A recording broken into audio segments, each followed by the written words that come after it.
Praise the lord. ప్రభునందు ప్రియులరా, ప్రభు అయిన యేసుక్రీస్తు నామమున ముందుగా మీకు అందరికీ నా యొక్క హృదయపూర్వక శుభాభినందనలు.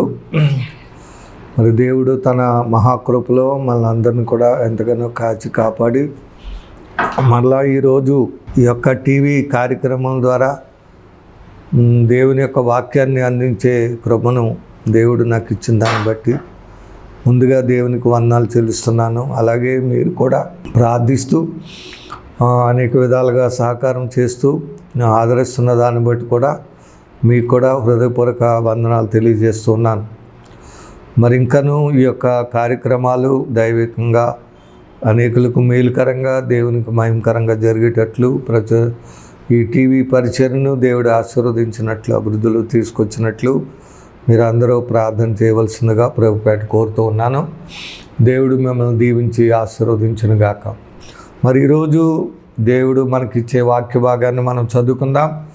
దేవుని పరిశుద్ధ గ్రంథములో నుండి మత్తయి సువార్త 10వ అధ్యాయము 9-10 వచనాలు మనం చదువుకుందాం.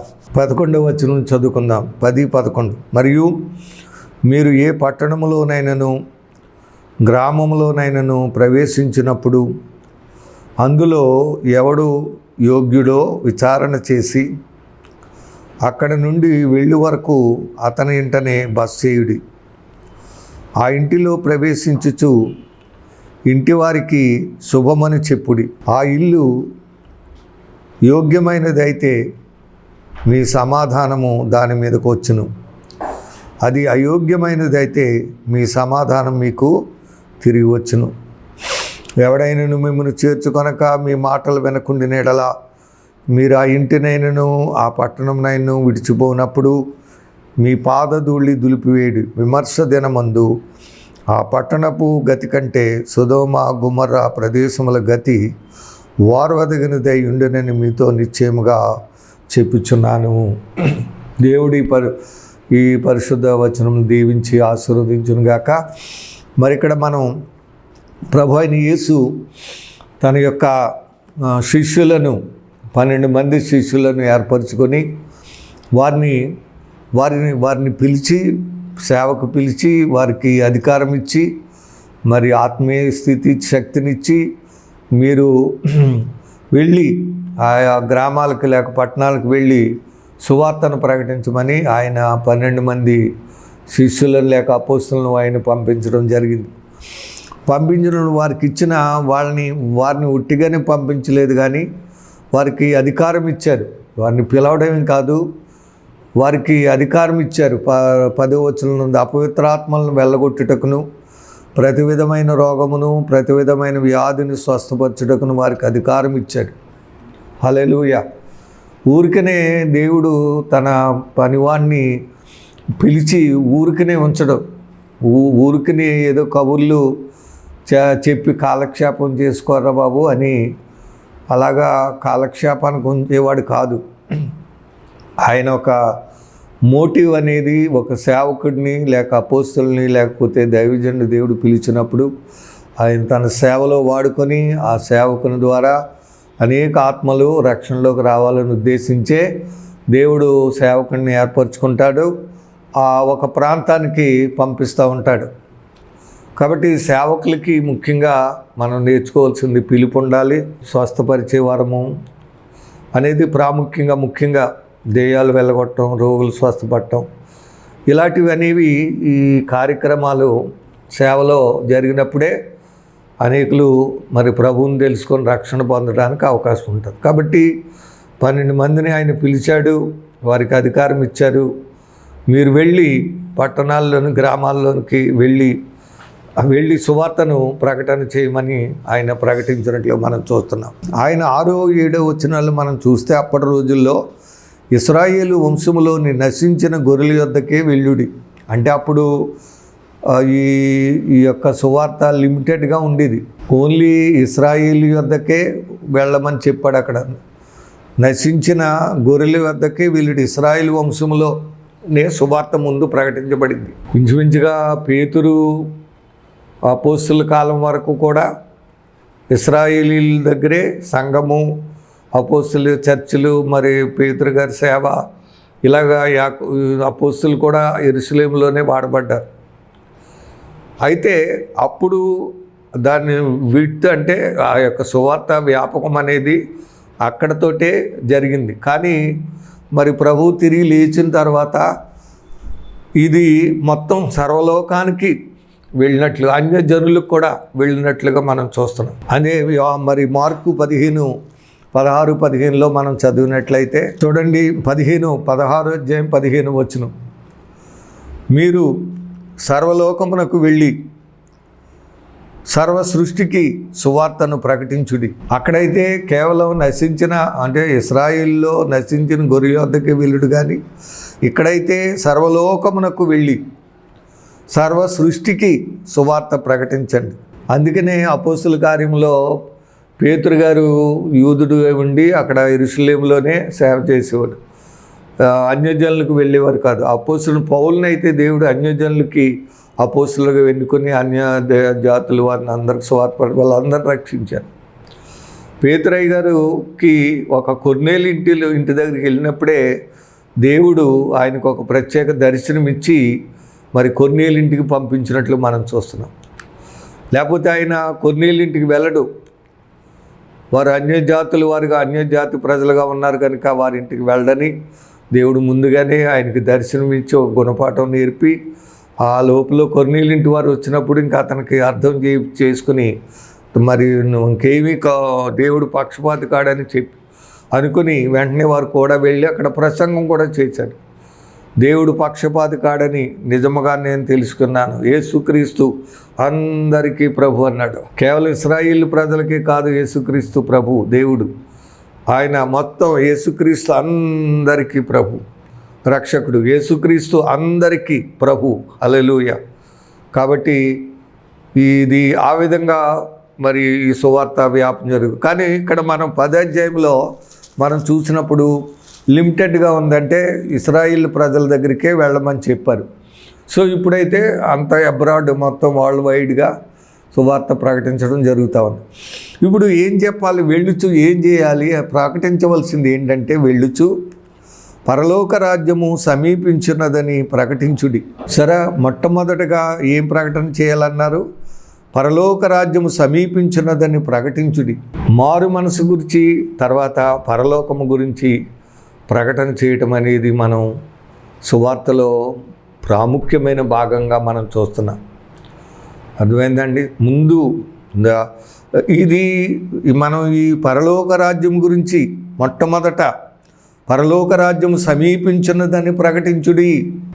ఇదే విధానం యోహాను గారు బాప్తిస్మ ఇచ్చే యోహాను అవనివ్వండి, మన ప్రభు అయిన యేసుక్రీస్తు ఆయన సేవా ప్రారంభం అవనివ్వండి, ఇదే అంశాన్ని వారు ప్రకటించారు. అలాగే దేవుని సేవకులమైన మనం కూడా పరలోక రాజ్యమును గురించి ప్రకటన చేయాలి, రాజ్య సువార్తను ప్రకటించేయాలి, దేవుని రాజ్యమును గురించి ప్రకటన చేయాలి. మారు మనసు పొందండి, ఇదిగో పరలోక రాజ్యం సమీపించిందని మనం ప్రకటన చేసేవారికి ఉండాలి. ఇది ప్రకటించవలసింది. మనం పరలోక రాజ్యము గురించి ప్రకటన చేయాలి, చెప్పాలి. మత్తయి 3వ అధ్యాయం మొదటి 2-3 వచనాలు చదివితే, ఆ దినములందు బాప్తిస్మ ఇచ్చి యోహాను వచ్చి పరలోక రాజ్యము సమీపించున్నది, మారు మనసు పొందుడని యోదయ అరణ్యములో ప్రకటించుచుండెను. హల్లెలూయా. సరే, పరలోక రాజ్యము సమీపించున్నది కనుక మారు మనసు పొందండి అని యోహాను మొట్టమొదటగా ఆయన సువార్త ప్రారంభంలో పరలోక రాజ్యాన్ని గురించి చెప్తున్నట్లుగా మనం చూస్తున్నాం. అలాగే యేసు ప్రభు వారు కూడా 4వ అధ్యాయము 17వ వచనం చదివితే, అప్పటి నుండి యేసు పరలోక రాజ్యము సమీపించున్నది గనుక మారు మనసు పొందుడని చెప్పుచు ప్రకటింప మొదలుపెట్టెను. హల్లెలూయా. ప్రారంభం ఏమని ఆయన మొదలుపెట్టాడు? ప్రకటన చేయటం, సువార్త చెప్పడం. ఏంటి ప్రారంభం? పరలోక రాజ్యము సమీపించున్నది గనుక మారు మనసు పొందుడని సువార్త ప్రకటింప మొదలుపెట్టెను. ఇక్కడ యోహాను కూడా అంతే, పరలోక రాజ్యము సమీపించున్నది, మారు మనసు పొందుడని అరణ్యములో, యోధారణ్యములో ప్రకటన చేయటం మొదలెట్టారు. కనుక మనం మొట్టమొదటగా చెప్పవలసిన అంశం ఏంటంటే, ఏంటి ప్రకటన చేయాలి, ఏంటి సువార్త చెప్పాలంటే పరలోక రాజ్యము సమీపించున్నది అని మనం ప్రకటన చేయాలి. The Kingdom of God is at hand అంటే అందుకోవడానికి సిద్ధంగా ఉంది, మీరు పొందుకునే అవకాశం దొరికింది, నిత్యజీవం పొందుకునే అవకాశం దొరికింది, పరలోకం వెళ్ళే అవకాశం దొరికింది. ఇదిగో పరలోక రాజ్య సంబంధమైన సువార్త మేము ప్రకటిస్తున్నామని మనము పరలోక రాజ్యాన్ని గురించి సువార్త ప్రకటించి అనేకులను దేవుని రాజ్యంలోనికి రక్షణ పొందించి దేవుని రాజ్యములో సంఘములో చేరి ఆ సంఘములో నుండి దేవుని రాజ్యములో చేరేలాగా దేవుని మందిరములో చేర్చి మందిరములో నుండి ఆత్మీయత కలిగి పరలోకమునకు వెళ్ళే దేవుని బిడ్డలుగా చేర్చవలసిన మరి బాధ్యత దేవుడు తన సేవకులకు అప్పగించాడు. మనము ఆత్మల సంపాదకుడిగా మనం ఉండాలి.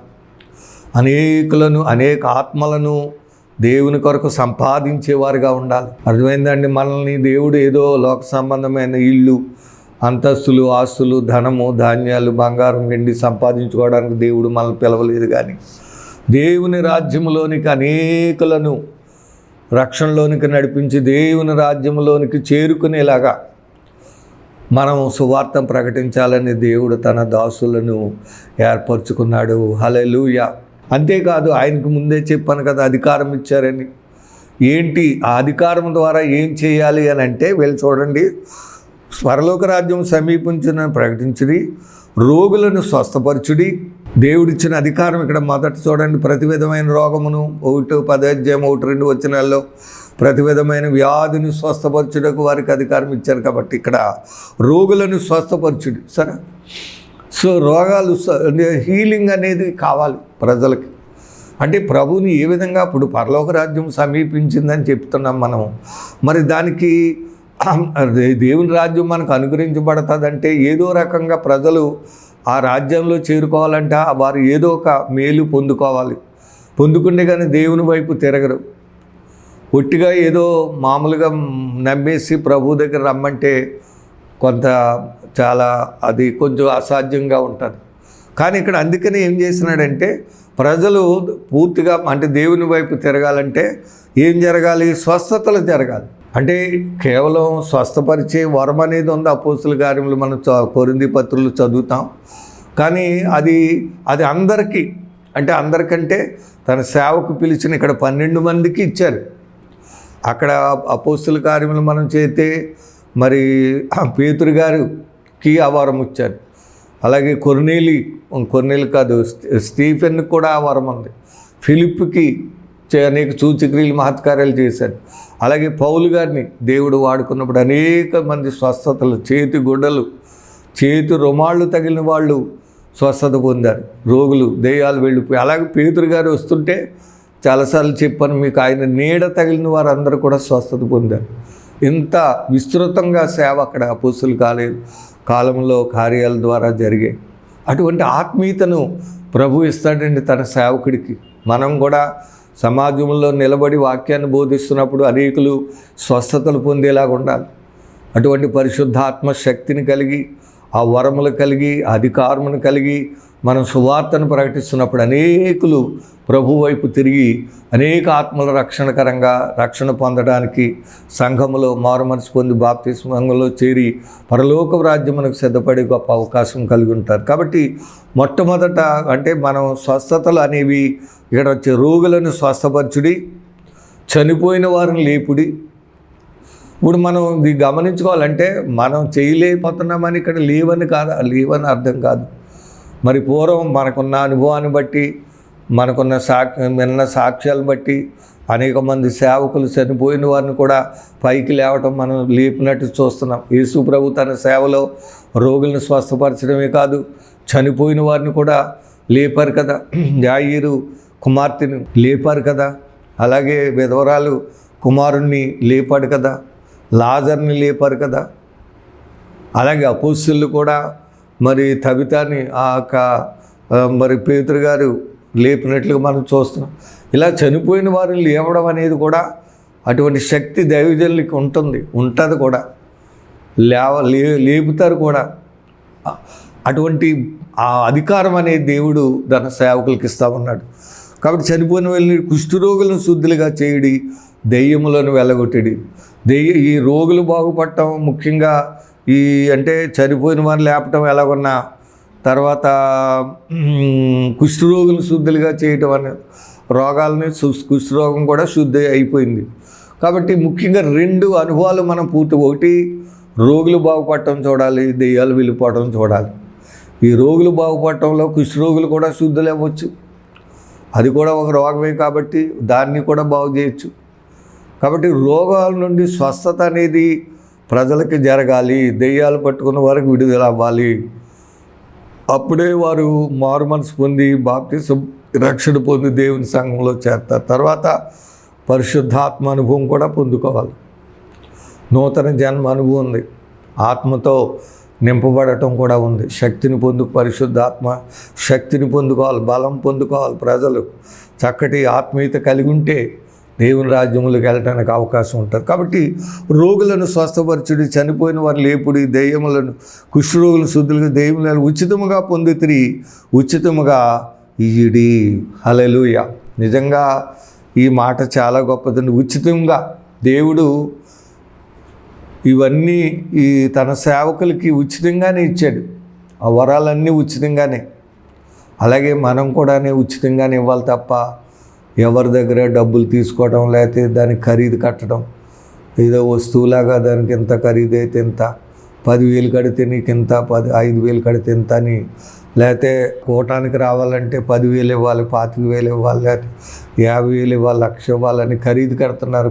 దేవుడు తన సేవకుడు నిన్ను పిలిచినందుకు ఏమైనా నీవు డబ్బులు ఇచ్చుకున్నాడా? ఆయన నిన్ను స్వస్థపరిచినందుకు ఏమైనా డబ్బులు ఇచ్చుకున్నాడా? ఉచితంగానే ఇచ్చాడు. అలాగే మనం కూడా దేవుని సేవలో ఉచితంగానే మనం వెళ్ళాలి తప్ప డబ్బు అనేది మనం తీసుకోకూడదు, లేకపోతే దాన్ని ఆశించే వారంగా మనం ఉండకూడదు. అవసరం అఫ్కోర్స్ ఖర్చుల నిమిత్తం, లేకపోతే ట్రావెల్స్ ఇవన్నీ ఉంటాయి. అవన్నీ మామూలుగానే ఎరిగిన దేవుడు.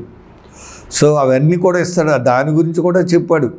ఉచితంగా ఉచితంగా మీ సంచుల్లో బంగారమునైనను, వెండినైనను, 2 అంగీలనైనను, ప్రయాణం కొరకు జాలినైనను, చెప్పులనైనను, చేతికరణ సిద్ధపరచుకొనకుడి.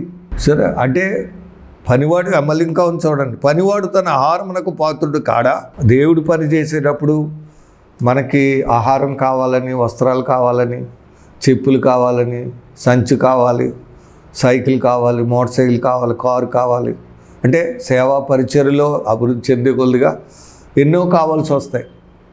అవన్నీ దేవుడు ఇస్తాడు మనకు. సేవా అభివృద్ధి చెందే కొద్దిగా నిన్ను వాడుకునే విధానాన్ని బట్టి నీకేం కావాలో అన్నీ ఇస్తాడు. ఇది మాత్రం మనం గమనించుకోవాలి. అంతేగాని ప్రజల దగ్గర డబ్బు తీసుకుని నేను సేవ చేస్తున్నాను కాబట్టి కారు కొనేసుకోవాలి, లేకపోతే పెద్ద బిల్డింగ్ కట్టి, లేకపోతే గొప్ప స్థితికి వెళ్ళిపోవాలి, సేవకుని కాబట్టి నాకు ఇలా ఉండాలి అలా ఉండాలని మనం అనుకోవడం కాదు. ఆయన మనకిస్తాడు మనకు అవసరాలను బట్టి. మనం ఏ స్థితిలో మనం దేవుడు పెడతాడో ఆ స్థితిలో ఉండి మనం సేవ చేయడం అనేది చాలా గొప్పది. గ్రామాల్లోకి, ఇళ్లలోకి వెళ్ళినప్పుడు మనం చెప్పవలసిన మాట ఏంటంటే, ఇందాక మనం చదువుకున్నాం 11వ వచనం నుంచి ఇక్కడ చెప్తూ ఉన్నాడు. ఇక్కడ ఈరోజు మనం నేర్చుకునేటువంటి అంశం ఏంటంటే, ఈరోజు రేపు వచ్చే వారం కూడా, ఈరోజు ఇంకా మనం ఆ సబ్జెక్ట్లోకి వెళ్ళలేదు. ఇప్పటికే మరి సమయం అరగంట అయిపోతూ ఉంది. కాబట్టి ఈరోజు కొద్దిగా చెప్దాం. వచ్చే వారం కంప్లీట్గా ఒకే అంశం ఏంటంటే, యోగ్యత. ఎవడు యోగ్యుడో విచారణ చేసి, ఇందులో ఎవడు యోగ్యుడో అనేది యోగ్యత గురించి మనం కొన్ని మాటలు నేర్చుకోవాలి. ప్రతి వారి ఇంటికి వెళ్ళిపోయి, ప్రతి వారి కొరకు చేసేసి, ప్రతి గ్రామంలో ప్రతి ఇంటికి వెళ్ళిపోయి, ప్రతి పట్టణంలోకి వెళ్ళిపోయి, లేకపోతే నెక్స్ట్ వచ్చినట్టు వెళ్ళిపోయి నెక్స్ట్ వచ్చినట్టు సేవ చేయమంటలేదు ఇక్కడ దేవుడు. అలాగే వెళ్ళిపోతే దెబ్బతింటాం. సేవకు పనిచేయడం అలాంటి వాడు. సేవలో ఎప్పుడూ కూడా ఒక నడిపింపు అనేది ఉండాలి, ఒక ఆలోచన ఉండాలి. ఏంటంటే ఇక్కడ రాయబడి ఉంది, మీరు ఏ పట్టణంలోనైనాను గ్రామంలోనైనాను ప్రవేశించినప్పుడు అందులో ఎవడు యోగ్యుడు విచారణ చేసి, ఇది కొంచెం మనం ఆలోచించుకోవాలని విషయం. అక్కడ నుండి వెళ్ళు వరకు అతని ఇంటనే బస చేయుడి. అక్కడ ఎన్ని రోజులు ఉంటే అన్ని రోజులు అతని ఇంట్లోనే ఉండటం చేయదు. అంతేగాని మనం ఏదో వేరే వాళ్ళలాగా ఒక ఇల్లు, ఒక వారం రోజులు ఒక ఇల్లు, ఇంకో వారం ఒక 2 ఇల్లు. ఇప్పుడు చాలామంది సంఘాలు చూడండి, సంఘం కడతామంటారు, కొన్ని వారాలు ఓ దిక్కుని ఒక ఊర్లో కడతారు, మళ్ళీ అది అక్కడ అయిపోద్ది, మళ్ళీ ఇంకో వారానికి ఇంకో సంఘం కడతారు. అలాగ ఉండదు. దేవుడు ఒక నిర్దిష్టమైన ప్లేస్ ఇస్తాడు, ఓ పట్టణం ఇస్తాడు, ఓ ప్రాంతం ఇస్తాడు. ఆ ప్రాంతంలో ఎక్కడైతే నిన్ను పెట్టాడు, ఏ స్థలం అందు ఉంచాడో ఆ స్థలంలోనే నిన్ను నిలబెట్టి కట్టి నిన్ను స్థిరపరిచి అక్కడి నుంచే దేవుడు వాడుకుంటాడు. హల్లెలూయా. ఇది సత్యం. ఒక ఊరు, ఇప్పుడు దేవుడు నన్ను ముమ్మడివరం తీసుకొచ్చాడు. ఎక్కడో బెంగళూరులో చదువుతున్న నన్ను ముమ్మడివరం వెళ్ళిపో అన్నాడు. అంతే. నేను పెద్ద హై అంటే బాగా తిలాది ఇటు లోక సంబంధమైన మంచి చదువు చదివేయాలనుకునేవాడిని. బీకామ్ ఇంగ్లీష్ మీడియంలో జాయిన్ అయ్యేవాడిని. ఎంకామ్ చదివేసి బ్యాంక్ ఉద్యోగం చేయాలనుకునేవాడిని. ఒక ఉన్నతమైన స్థితిలో అప్పుడు టీచర్ ఉద్యోగం వచ్చింది. ఇంటర్ సెకండ్ క్లాస్లో పాస్ అయినప్పుడు టీచర్ ఉద్యోగం వచ్చింది. అబ్బాయి నాకు ఆ ఉద్యోగం పనిచేయదు, నేను బ్యాంక్ ఉద్యోగం, ఎంకామ్ చదివి బ్యాంక్ ఉద్యోగం చేయాలనుకునేవాడిని. అయితే ఇంటర్ చదివినప్పుడే విపరీతమైన జబ్బు చేయటం, హాస్పిటల్లో తగ్గకపోవటం, పోతవైతే తగ్గలేకపోతే అప్పుడు ప్రభు దగ్గరికి వచ్చి రక్షణ పొంది. సో రక్షణ పొందేశాం కాబట్టి అని లోక సమయం చదువు వదిలి మళ్ళీ ఈ దైవికమైన విధానంలో ఎక్కడో బెంగళూరు బైబిల్ కాలేజీలో బీటెక్ చదవటానికి వెళ్ళిపోయింది. ఆ చిన్న వయసులోనే 20వ సంవత్సరంలోనే 23 అనుకుంటాను. అప్పుడు 20లో రక్షణ పొందాను, 23లో బెంగళూరు వెళ్ళిపోయింది.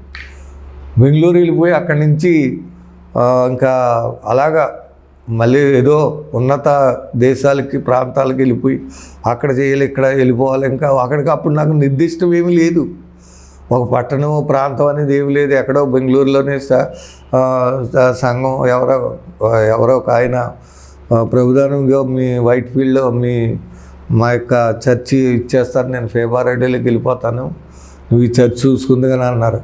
ఓకే. అలాగే ఎక్కడో స్థిరపడిపోయి పట్టణాల్లో, మంచి పట్టణాల్లో అక్కడి నుంచి అలాగలాగా సేవ చేయాలి, గొప్ప స్థితిలోకి రావాలనుకున్నాం. అలాంటిది ఉన్నదంతా ఓడగొట్టి ఆత్మీయత అంతా ఒక్క దెబ్బతోటి పడగొట్టినప్పుడు నేను ఏం చేయాలో ఎక్కడికి వెళ్ళాలో తెలియని పరిస్థితి ఉన్నప్పుడు నువ్వు ముమ్మడివరం వెళ్ళిపో అన్నట్టుగా ఒక గద్దింపు వచ్చింది. వెంటనే అన్నీ వదిలిపెట్టి చదువు ఉద్యోగం అన్నీ వెళ్ళేటప్పుడు ఏమో ఉద్యోగం అన్నీ వదిలిపెట్టి వచ్చేటప్పుడు అంత బాగుంటుంది ముమ్మడివరం వచ్చేయటం జరిగింది. నాటి నుండి నేటి వరకు 40 సంవత్సరాల నుంచి ఇక్కడే ముమ్మడివరంలోనే అలాగే దేవుడు కుటుంబ వ్యవస్థను ఇచ్చాడు. అప్పుడు మ్యారేజ్ అవ్వలేదు, మ్యారేజ్ అయింది, పిల్లలు ఇచ్చారు, చదువులు ఇచ్చారు, తర్వాత స్థలం ఇచ్చారు, సంఘం ఇచ్చారు, మందిరం ఇచ్చారు, సేవ ఏర్పాటు ఇచ్చారు. ఇలాగ అనేక రకాల ఆదాయం ఇచ్చి మళ్ళీ తిరిగి పోగొట్టుకున్న అప్పుడు ఉన్న ఆత్మీయ స్థితి దేవుడు నాకు ఇస్తూ ఉన్నాడు. అధికారం అప్పుడు స్వస్థతావరం ఉండేది. ఏ రోగికైనా ప్రార్థిస్తే చాలు. ఎందుకంటే ఇవన్నీ నేను ఈ విషయాలు ఎందుకు చెప్తున్నానంటే నా సొంత అనుభవం. నాకు అప్పుడు ఆత్మీయ తలాంతులు, ఆ వరాలు ఇచ్చాను. రోగులు ఎవ్వరు ఏ రోగికి ప్రార్థన చేసినా రోగి బాగుపడిపోయేవారు. ఇలా చక్కటి వరాలు ఇచ్చి దేవుడు అప్పటి రోజు ఇచ్చాడు. కాబట్టి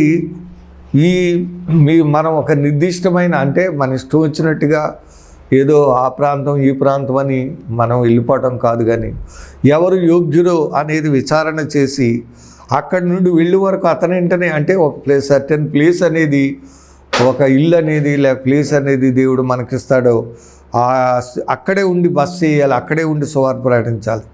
ఆ ఇంటిలో ప్రవేశించుచు ఇంటి వారికి శుభమని చెప్పుడి. సరే చేసినప్పుడు ఆ ఇల్లు యోగ్యమైనదైతే సరే, యోగ్యత అనేది చాలా ఇంపార్టెంట్. ఇక్కడ మనంగా యోగ్యులమా కాదా అనేది మనం ఆలోచన చేసుకోవాలి. ఇక్కడ ఈ మాట యోగ్యత అనే మాట వాడకపోతే మనం ప్రతివారు కూడా మన ఇష్టం వచ్చినట్లు మనం మాట్లాడేసి ఇష్టం వచ్చినట్టు అందరూ విధానంలో వెళ్ళిపోయిన వాళ్ళు అవుతాం. కానీ అక్కడ ఒక ప్రత్యేకమైన మాట వాడబడింది, యోగ్యత. అందు గురించి దానికి జస్ట్ మీకు ఇంట్రడక్షన్గా ఈ మాటలు చెప్తూ ఈ మాటకు వచ్చాను. వచ్చే వారంలో ఈ యొక్క ఎవరు యోగ్యులుగా ఉన్నారు, తప్పుపోయిన కుమారుడు ఎలాగా యోగ్యత, నేను నీ ఇంట కుమారుడిగా ఉండడానికి నేను యోగ్యుని కాదు, కూలివానిగా పెట్టుకోమని తగ్గించుకోవటం, అంటే ఎవరైతే తగ్గించుకుంటున్నారో, ఎవరైతే రిక్తులుగా చేసుకుని ఈ సువార్తను ఆస్వాదించేవారుగా ఉన్నారో వారిని మనం, అంటే ఎవరికి మంచి మనసు అలాంటిది ఉందో, ఎవరు యోగ్యులుగా ఉన్నారో, ఎవరు తగ్గించుకున్నారో, ఎవరు పశ్చాత్తాపడేవారు ఉన్నారో, సువార్తను అంగీకరించి మారు మనసు పొందేవారుగా రక్షణలోకి వచ్చేవారుగా ఉన్నారో అది దేవుడు మనకు చూపిస్తాడు. ఆ రకంగా మనము సువార్తను ప్రజలకు అందించే వారంగా ఉండాలి. దేవుని శక్తిని తెలుసుకోవాలంటే మనకు మనంగా దేవుని సన్నిధిలో తగ్గించుకుని ఉంటే దేవుని కార్యాలు మనం చూస్తాం. అటువంటి యోగ్యత మనకుందో లేదో అనేది మనం చూసుకోవాలి. ఊరికనే వెళ్ళిపోతే కార్యాలు జరగవు. అతను నమ్ముతాడో నమ్మేవాడో కాదో తెలుసుకోవాలి. దానికి స్పందన ఉంటుందో లేదో, విధేయుడు అవుతాడో లేదో. విధేయుడు కాకపోతే కార్యాలు ఏమి జరగవు. తగ్గుకొని కుమారుడు తిరిగి తగ్గించుకొని అయోగ్యుడిని తప్పు తెలుసుకుని తిరిగి వచ్చాడు కనుకనే తండ్రి యొద్దకు చేరాడు కనుక యోగ్యతగా ఒక ప్రవర్తన కలిగి ఉన్నాడు కనుక అతను రక్షణ పొందాడు. తిరిగి తండ్రి ఇంటికి చేర్చుకున్నాడు, గొప్ప ఆనందాన్ని ఇది ఈ వైఖరి, ఈ అనుభవం అనేది మనం ప్రజలకి తెలియజేయాలి. అటువంటి యోగ్యత ప్రజలు దేవుని దగ్గర చూపించే వారంగా ఉంటే, అలాంటి వారిగా ఉంటే ఖచ్చితంగా దేవుడు కార్యాలు జరుగుతాయి. ఆ శుభాలన్నీ ఆ ఇంటికి రక్షణ వెళ్తుంది, స్వస్థతలు జరుగుతాయి, దెయ్యాలు వెళ్ళిపోతాయి, పరిశుద్ధాత్మ నింపుదల పొందుకుంటారు. సంఘములో చేరి అనేకులు రక్షణ సంఘంలో చేరి దేవుని రాజ్యం కొరకు సిద్ధపడే పెట్టుకుంటారు. కాబట్టి యోగ్యత అనే మాట ప్రాముఖ్యంగా ఈ రోజు అలాగే వచ్చే వారం మనం చెప్పుకొని, మరి ఏంటి ఆ యోగ్యత, అసలు ఎందుకు ఆ మాట రాయబడింది, భక్తులు ఎందుకు వాడారనేది కూడా మనం చెప్పుకుని ముందుకు సాగుదాం. దేవుడి మాటలను దీవించి ఆశీర్వదించును గాక. ఆమేన్. చిన్న ప్రార్థన. పరమ తండ్రి, ఈరోజు మీరు మాకు ఇచ్చిన చక్కటి సందేశాన్ని బట్టి వందనాలు. ప్రభువా నాయన, నీ సువార్త ప్రకటించట్లో నీ శిష్యులకు నీవు పిలిచి అధికారం ఇచ్చి వారు ప్రకటించవలసింది ఏంటో తెలియజేసి, మరి రోగులను స్వస్థపడిన, దెయ్యాలు వెళ్ళగొట్టడం ఇలాంటి కార్యాలు చేసి ఎవరు యోగ్యులో ఆ ఇంటనే తెలుసుకొని ఆ ఇంటిలో బస చేసి ఆ ఇంటి నుండి వెళ్ళే వరకు అక్కడే మీరు బస చేయండి అని చెప్పాం. ఆ ఇల్లు, ఆ పట్టణం కానీ ఆ ఇంట్లోకి ప్రవేశిస్తూ శుభమని చెప్పండి అన్నాం. ఆ ఇల్లు యోగ్యమైనదైతే మీ సమాధానం ఆ ఇంటి మీదకి వస్తుంది. అది అయోగ్యమైనదైతే మరి మీ సమాధానం మీకు తిరిగి వస్తుందని చెప్పు. సరే, యోగ్యత అయోగ్యత అనేది ఉంది నాయన. కాబట్టి మేము సరిగా అర్థం చేసుకొని సరైన విధానంలో ప్రజలకి చక్కటి సువార్తను అందించట్లో మీ కృపలో బలపరిచి నీ మహిమ కొరకు వాడుకోండి. ఈ మళ్ళా కార్యక్రమాలన్నింటిలో కూడా మీరుండి చక్కగా నడిపించి మీరే మహిమ పొందమని దీవించి ఆశీర్వదించమని, బిడలు వాక్యం వింటున్న బిడలు మేము యోగ్యులముగా ఉన్నామా అయోగ్యులముగా ఉన్నామా, సమాధానమును కలిగి రక్షణ పొందుకొని శాంతి కలిగి దేవుని సన్నిధిలో నెమ్మది కలిగి జీవించే గొప్ప క్రీస్తు ద్వారా ఇచ్చే రక్షణ కలిగి పొందుకోవడానికి యోగ్యులంగా ఉన్నామా లేక అయోగ్యులంగా ఉండి పొందుకోలేకపోతున్నామా అనేది ప్రజలు అర్థం చేసుకోవడానికి మీరే సహాయం చేయమని, కృప చూపించి మీ నామానికి మహిమ తెచ్చుకోమని యేసు నామమును అడిగి వేడుకొనుచున్నాము తండ్రి. ఆమేన్. God bless you. దేవుడు మేము దీవించును గాక. Thank you.